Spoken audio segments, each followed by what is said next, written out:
Pernahkah Anda mendengar rumus gila ini? Semakin Anda membuang uang, semakin kaya raya Anda jadinya. Mustahil. Tidak bagi Raden Paku alias Sunan Giri. Beliau adalah Crazy Rich zaman. Wali Songo, seorang saudagar muda yang melakukan transaksi paling nekat dalam sejarah dagang. Bayangkan, diberi modal triliunan rupiah oleh ibu angkatnya untuk berdagang. Beliau malah membagikan seluruh barang dagangannya secara gratis sampai habis tak bersisa. 0 rupiah. Secara logika, beliau bangkrut total. Habis karirnya, dimarahi habis-habisan oleh investornya. Tapi apa yang terjadi? Allah membalas kontan kegilaan sedekahnya itu dengan cara yang tak masuk akal. Kapal kosong yang diisi batu dan pasir mendadak berubah menjadi emas dan damar wangi yang nilainya berlipat ganda. Inilah rahasia bisnis langit. Bukan pesugihan, bukan tuyul, tapi keyakinan total pada janji Allah.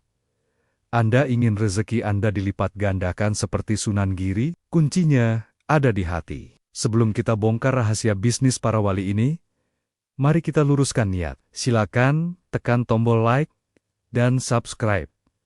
Mari berdoa bersama. Ya Allah, jadikanlah tangan kami ringan untuk memberi, dan jauhkan kami dari rasa takut miskin. Ketik Amiin atau Kiobiltu di kolom komentar. Semoga rezeki yang tak disangka-sangka datang pada Anda hari ini.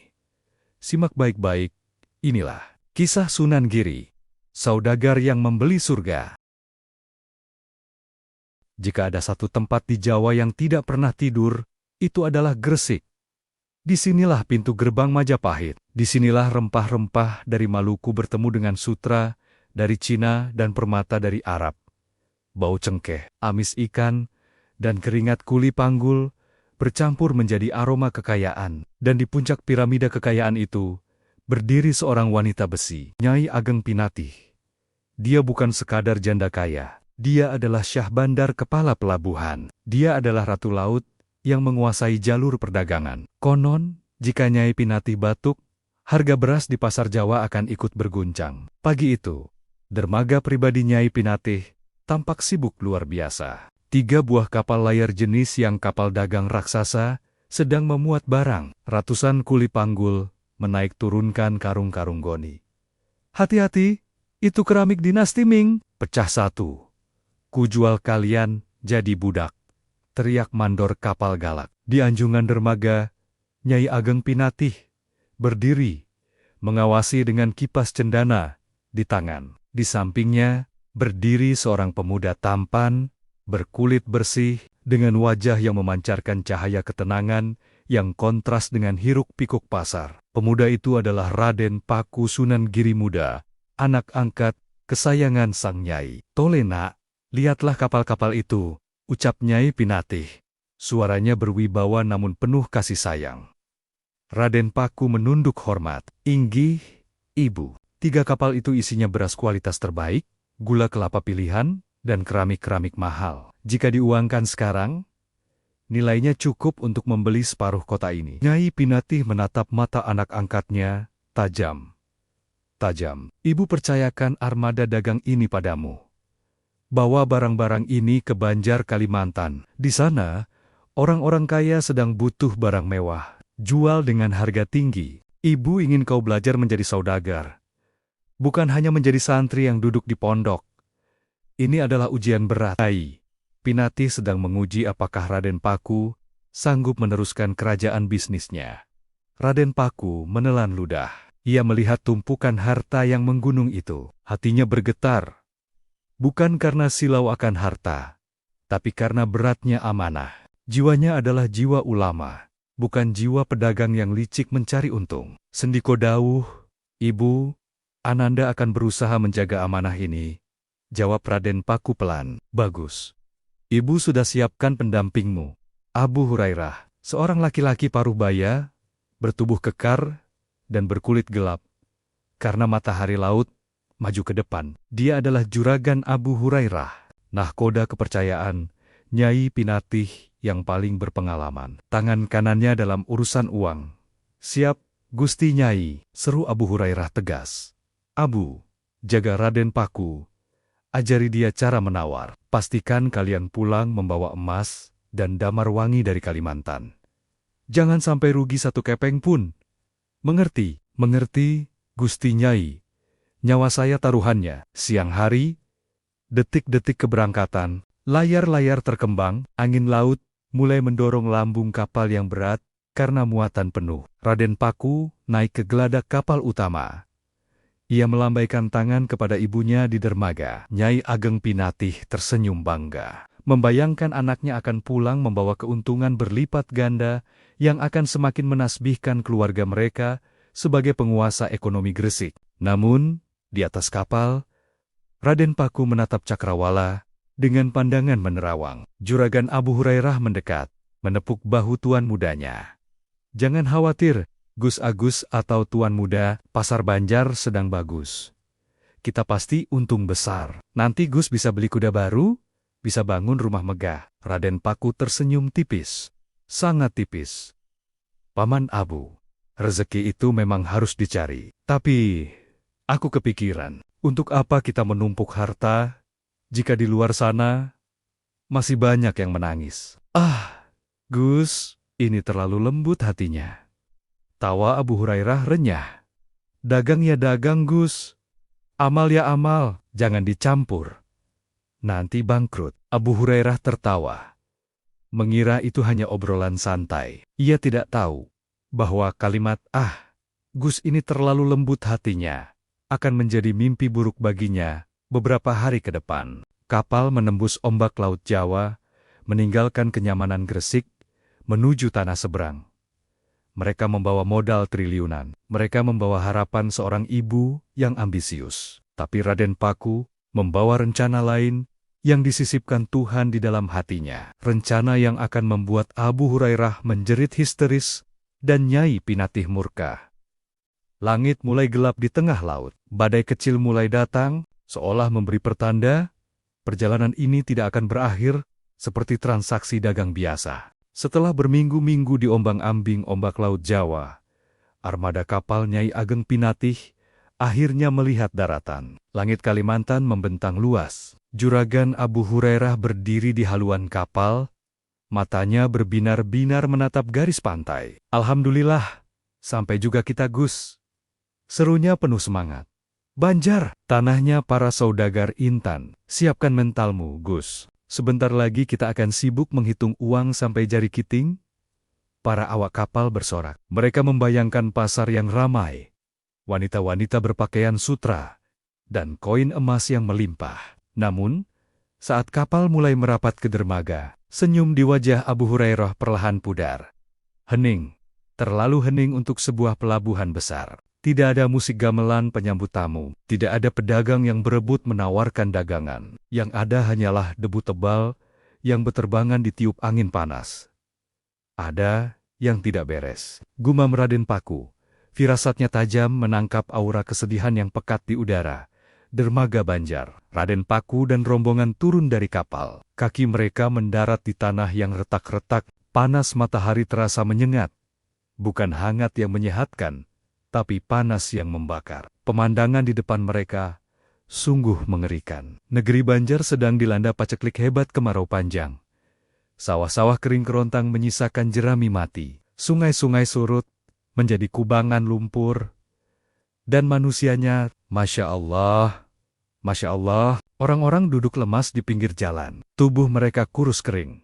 Tulang berbalut kulit. Mata mereka cekung, menatap kosong tanpa harapan.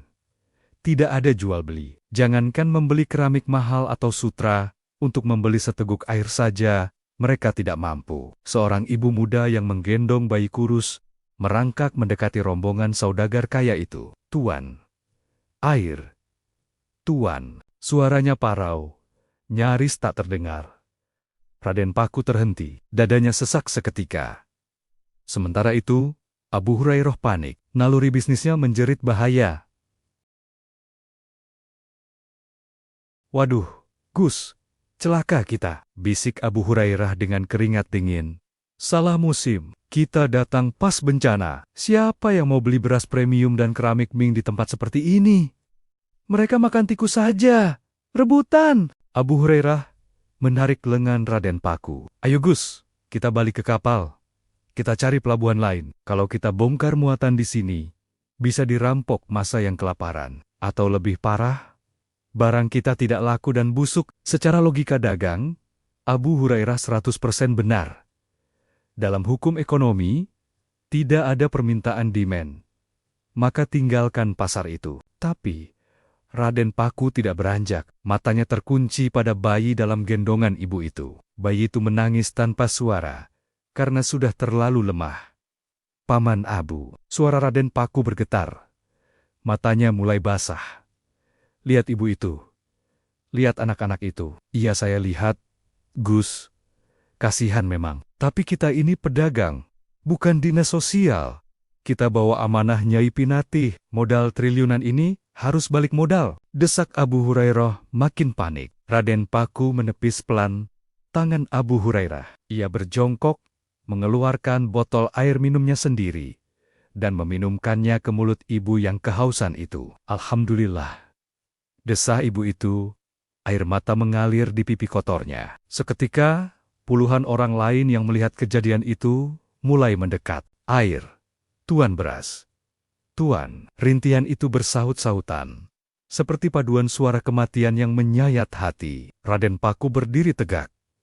Wajahnya yang tadi tenang, kini berubah tegas. Ada api yang menyala di matanya, bukan api kemarahan, tapi api girah, kepedulian yang membara. Ia menoleh ke arah kapal besarnya. Di dalam perut kapal itu, tersimpan bertenton beras pulen, gula, dan kacang hijau. Makanan yang cukup untuk menghidupi desa ini selama berbulan-bulan. "Paman Abu," panggil Raden Paku. "Ya Gus, kita angkat jangkar sekarang?" tanya Abu Hurairah penuh harap. Buka palka kapal. Jantung Abu Hurairah seolah berhenti berdetak. "Hah, maksud Gus apa?" "Aku bilang buka palka kapal.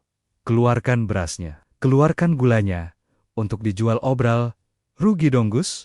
Raden Paku menatap Abu Hurairah tajam.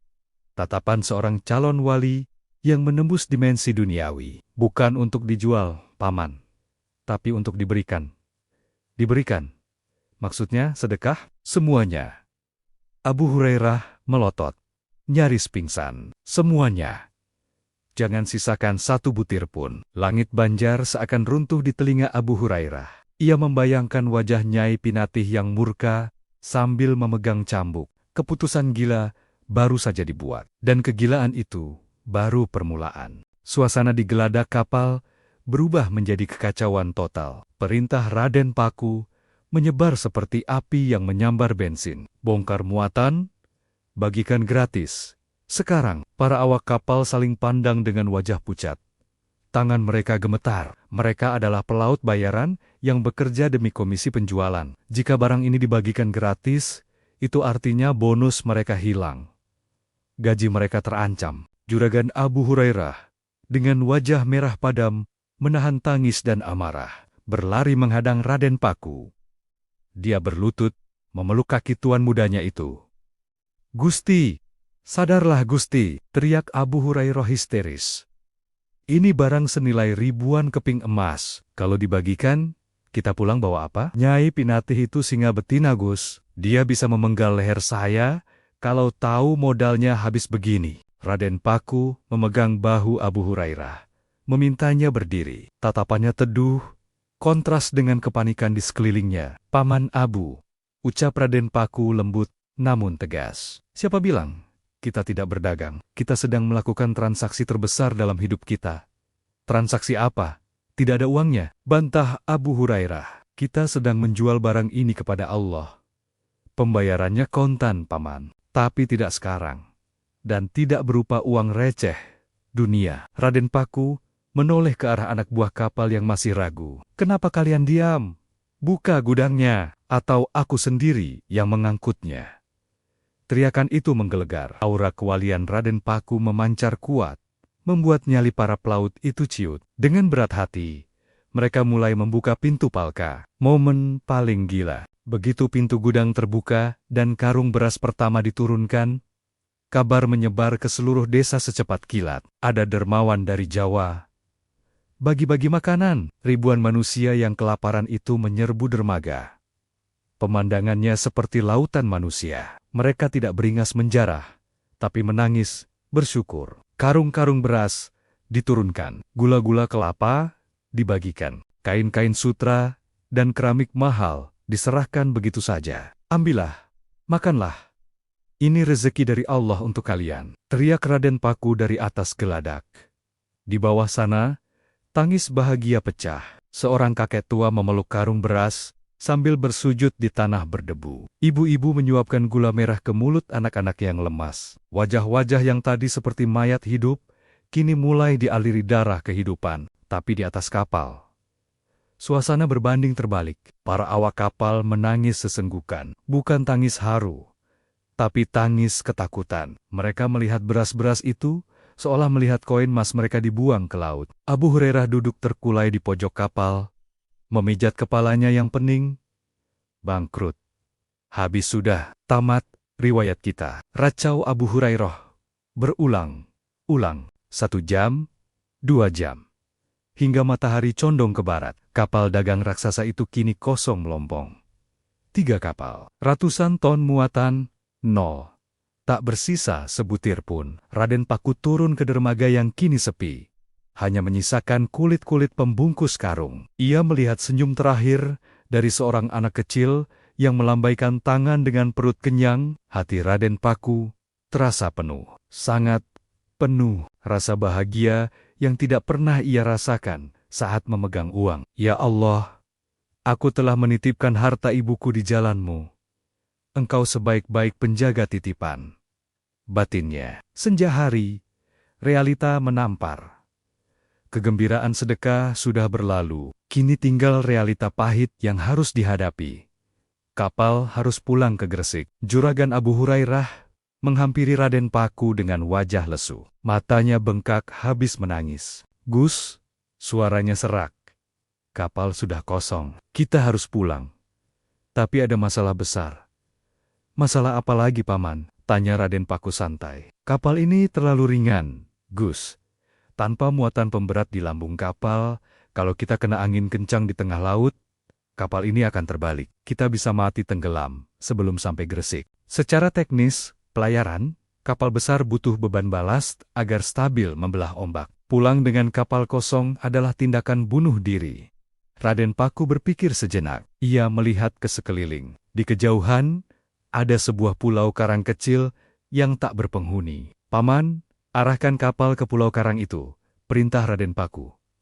Untuk apa, Gus? Kita isi palka kapal dengan batu dan pasir. Hah, batu? Abu Hurairah melongo lagi. Iya, batu dan pasir cukup berat untuk menyeimbangkan kapal kan? Angkut saja sampah-sampah laut itu sampai kapal penuh lagi. Abu Hurairah menepuk jidatnya. Ya Allah, sudah rugi bandar, pulang bawa sampah. Nasib. Para awak kapal pun bekerja dengan gontai, mengisi karung-karung goni bekas beras tadi dengan bongkahan batu karang, kerikil tajam, dan pasir pantai yang kotor. Mereka mengangkut sampah itu ke dalam kapal mewah milik Nyai Pinati. Malam itu, armada kapal berlayar pulang meninggalkan Kalimantan. Di dalam palka, tersimpan bertenton batu mati. Di dalam hati Abu Hurairah, tersimpan ketakutan setengah mati. Tapi di dalam doa, Raden Paku, tersimpan rahasia yang akan mengguncang langit. Mereka tidak sadar bahwa batu-batu kotor itu sedang diproses oleh malaikat.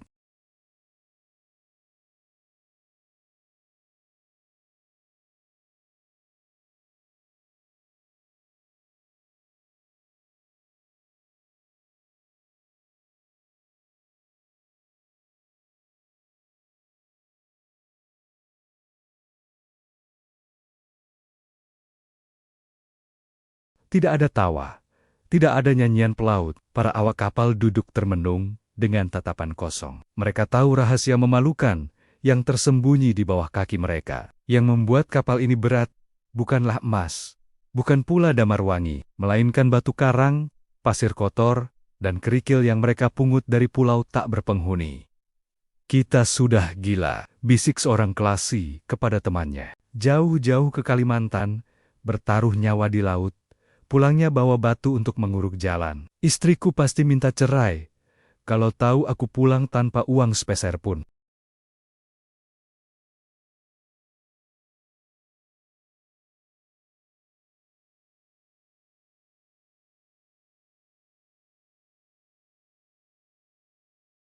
Ia menatap Raden Paku yang sedang duduk tenang berzikir di atas sajadah, seolah tidak ada beban sedikit pun. Ketenangan Raden Paku justru membuat Abu Hurairah semakin frustrasi.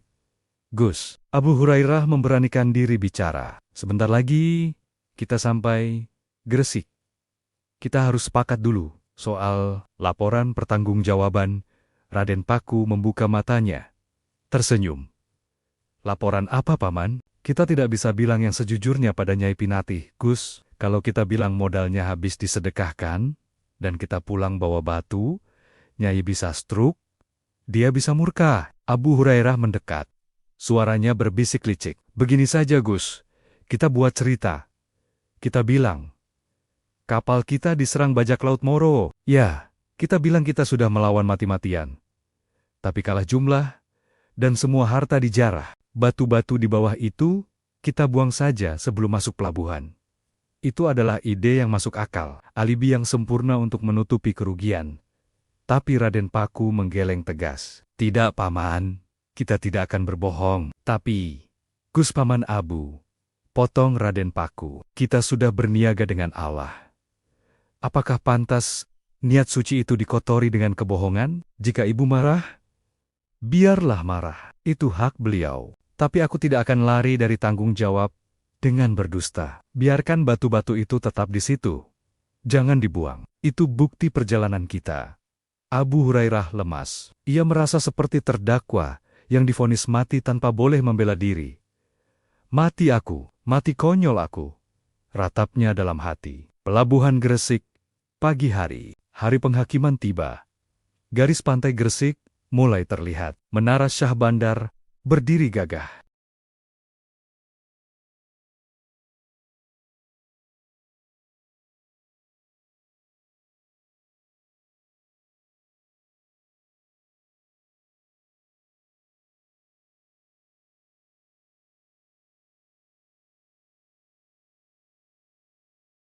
Lihat, betapa rendahnya lambung kapal itu di air. Pasti anakku membawa muatan penuh.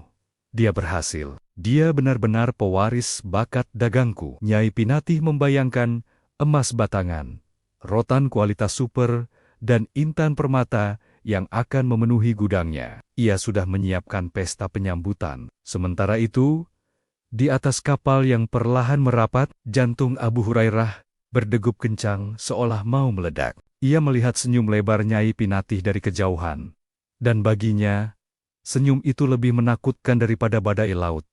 Krik, suara kayu dermaga bergesekan dengan lambung kapal. Jangkar diturunkan. Biur, Raden Paku turun pertama kali. Wajahnya bersinar. Ia langsung mencium tangan ibunya dengan takzim. Assalamualaikum, Ibu.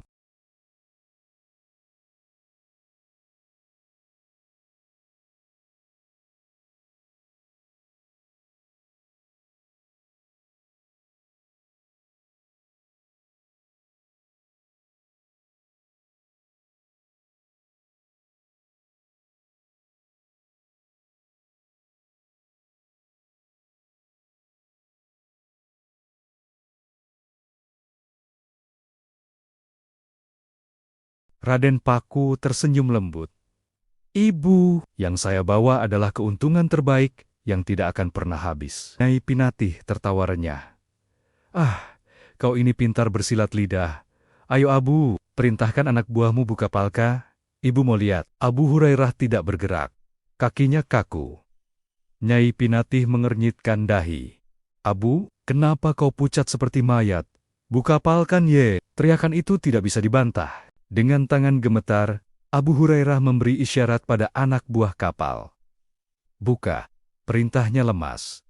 Pintu palka dibuka. Aroma laut yang apek menguar keluar. Nyai Ageng Pinatih melangkah maju dengan antusias, menjulurkan kepalanya untuk melihat isi gudang kapal yang gelap itu. Apa yang akan terjadi selanjutnya, adalah momen karomah terbesar yang akan mengguncang logika seluruh penduduk Gresik. Saat di mana batu kali yang hina dipaksa tunduk oleh kekuatan sedekah.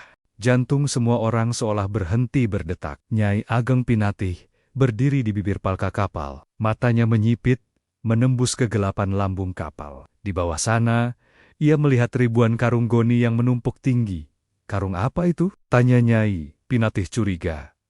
Bentuknya aneh, tidak seperti karung beras atau gulungan sutra.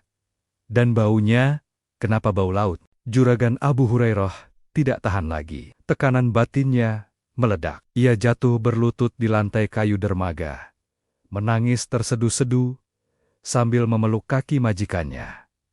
Ampun, Gusti Nyai, bunuh saja saya. Saya gagal. Saya tidak becus. Nyai Pinatih kaget. Apa-apaan ini, Abu? Berdiri. Jelaskan apa isinya. Itu batu, Nyai. Isak Abu Hurairah. Itu cuma batu karang dan pasir laut.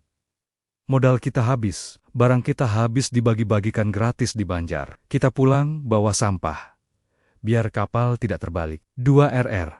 Pengakuan itu meledak seperti petir di siang bolong. Wajah Nyai Ageng Pinatih berubah merah padam. Urat-urat lehernya menegang. Ia merasa dikhianati. Ia merasa ditipu oleh anak angkat yang paling ia sayangi. Ia menoleh ke arah Raden Paku dengan tatapan nanar. Paku, benar apa kata Abu? Teriaknya. Suaranya bergetar menahan amarah yang meluap. Ibu beri kau modal 3 kapal.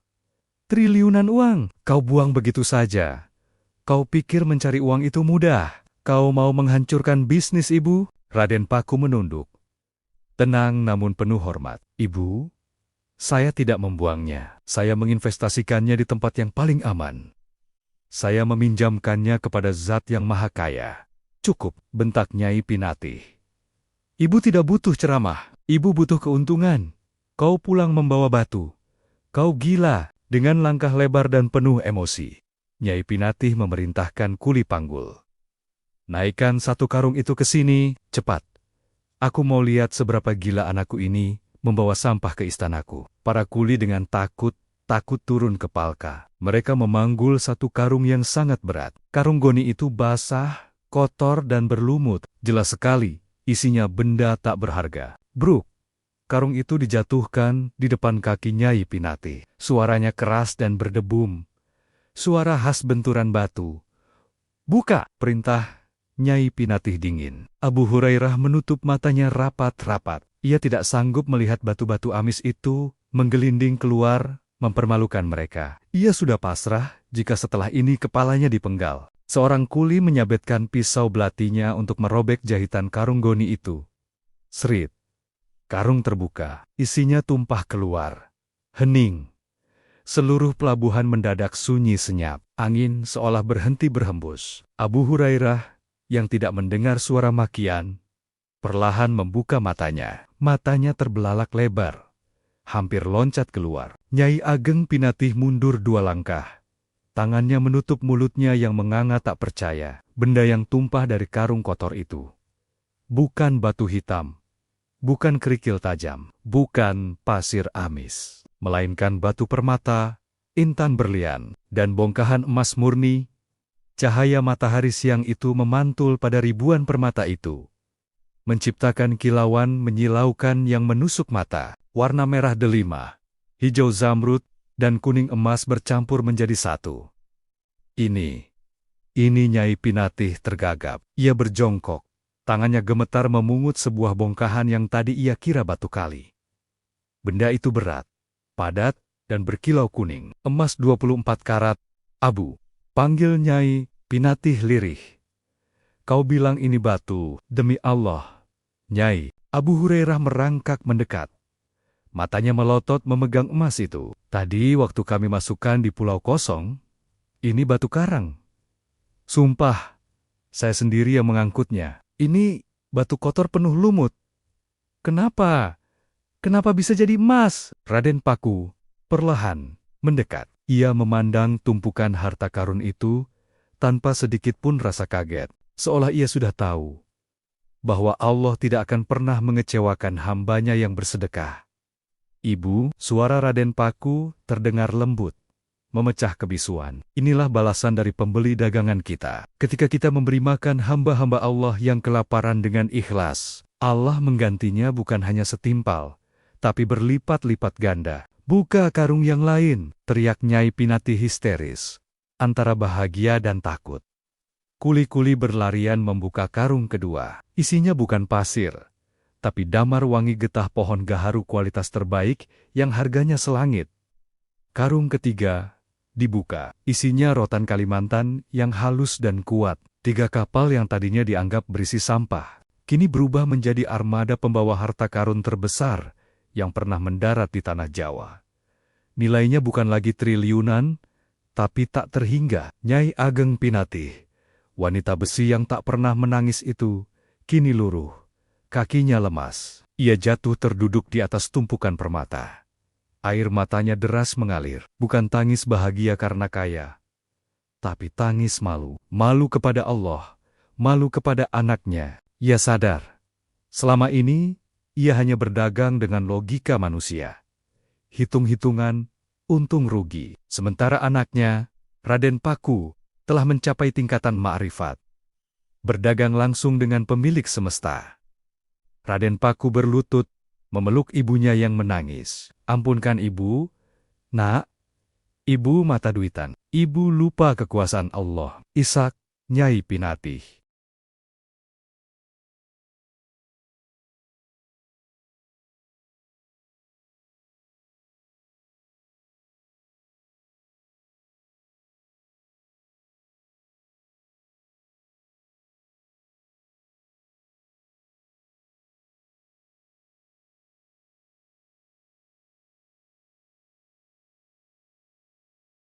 Rencana yang akan mengubah sejarah penyebaran Islam di Nusantara selamanya. Suasana di pendopo agung itu hening, namun dipenuhi cahaya. Tumpukan emas, permata, dan damar wangi yang berasal dari karung batu itu kini tertata rapi di tengah ruangan. Kilauannya menerangi wajah-wajah yang hadir. Nyai Ageng Pinati duduk bersimpuh di hadapan anak angkatnya. Wajah saudagar kaya itu kini bersih dari ambisi duniawi. Raden, ucap Nyai Pinati lembut, harta ini ibu serahkan sepenuhnya padamu. Ini adalah hakmu. Ini adalah hasil dagangmu dengan Allah. Kau bisa membangun istana emas, kau bisa membeli ribuan kuda, kau bisa hidup seperti raja. Raden Paku menatap gunungan harta itu. Tidak ada setitik pun rasa tamak di matanya. Ia mengambil sebutir berlian, memutarnya di jari, lalu meletakkannya kembali. Ibu, jawab Raden Paku, jika harta ini hanya saya pakai untuk makan dan membangun rumah mewah, ia akan habis dan menjadi kotoran. Saya tidak ingin keuntungan sesaat, saya ingin keuntungan abadi. Apa maksudmu, nak? Saya akan gunakan harta ini untuk membangun perahu. Perahu lagi? Kita mau dagang lagi? Tanya Abu Hurairah, yang ikut duduk di pojok, masih trauma dengan laut. Raden Paku tersenyum. Bukan perahu kayu, Paman, tapi perahu penyelamat umat. Saya akan membangun pusat pendidikan, sebuah tempat di mana cahaya Islam akan memancar ke seluruh Nusantara. Harta ini adalah modal awal untuk meninggikan kalimat Allah. Bukit Giri, beberapa bulan kemudian, dengan modal harta karomah tersebut, Raden Paku tidak membangun bisnis di pelabuhan. Ia justru naik ke atas Bukit Giri di selatan Gresik. Di sanalah ia menancapkan tonggak sejarah. Suara palu beradu dengan paku. Suara gergaji membelah kayu. Ratusan santri dan tukang bekerja bahu-membahu. Bangunan itu mulai berdiri, bukan sekadar pondok pesantren bambu biasa, melainkan sebuah kedaton istana atau pusat pemerintahan yang megah dan berwibawa. Tempat itu dinamakan Giri Kedaton. Visual montage, percepatan waktu. Tahun demi tahun berlalu. Giri Kedaton tumbuh menjadi pusat peradaban yang luar biasa. Santri-santri berdatangan bukan hanya dari Jawa, tapi dari Makassar, Ternate, Tidore, hingga Hitu Ambon. Kapal-kapal dagang yang singgah di Gresik kini membawa misi ganda, berdagang rempah dan menuntut ilmu di Giri. Raden Paku, yang kini bergelar Sunan Giri atau Prabu Satmata, duduk di singgasana dakwahnya. Beliau bukan hanya seorang ulama, tapi juga raja tanpa mahkota. Pengaruhnya begitu besar hingga konon, seorang sultan di wilayah timur Nusantara belum sah dianggap raja jika belum dilantik atau mendapat restu dari Sunan Giri. Sin terakhir, teras Masjid Giri, Kedaton. Sunan Giri yang sudah sepuh, berdiri menatap ke arah Laut Gresik dari ketinggian bukit. Angin sore memainkan jubah putihnya. Di sampingnya, berdiri seorang santri muda yang bertanya, "Kanjeng Sunan, apa rahasia panjenengan? Bagaimana mungkin sedekah yang membuat bangkrut di mata manusia justru melahirkan kerajaan dakwah sebesar ini?" Sunan Giri tersenyum. Senyum yang mengingatkan kita pada pemuda di atas kapal dulu. "Nak, matematika manusia itu 1 dikurang 1 sama dengan 0. Habis. Tapi matematika Allah itu beda. 1 dikurang 1 sama dengan 10, 70, bahkan ke 700. Tergantung seberapa ikhlas kau melepaskannya. Jangan pernah takut melepaskan apa yang ada di tanganmu untuk Allah.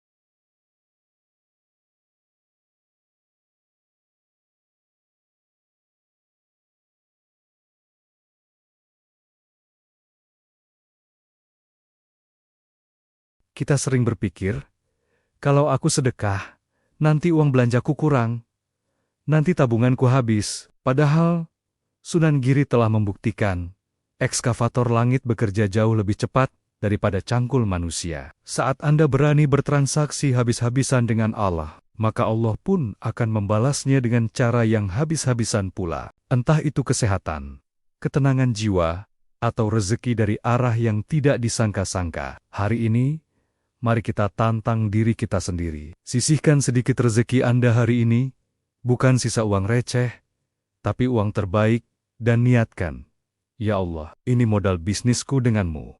Semoga keberkahan Sunan Giri mengalir pada kita semua. Al-Fatihah.